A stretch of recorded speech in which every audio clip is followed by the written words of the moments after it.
রাস্তায় কিভাবে চলতে হয় বাবা ধরে ধরে শিখায়। আব্বু হাঁটো হাঁটো, পড়ে গেলে আবার ধরে।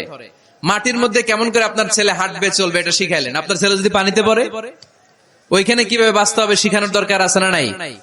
সন্তানকে কখনো ননির পুতুল করে গড়ে তুলবেন না, কষ্ট সহিষ্ণু করে গড়ে তোলেন। উপকূল পরিবেশে, কষ্টকর পরিবেশে কেমন করে বেঁচে থাকতে হয় এগুলো শিখায় দেন।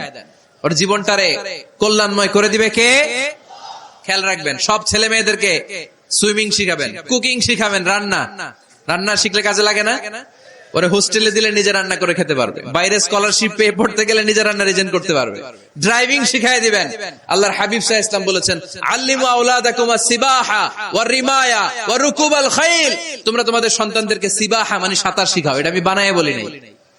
কোন বর্ণনায় এসেছে সাইয়েদনা ওমরে ফারুক বলতেন, কোন বর্ণনায় এসেছে আল্লাহর হাবিব বলতেন ছেলে মেয়েদেরকে সাঁতার শেখাও যেন পানিতে ডুবে মারা না যায়।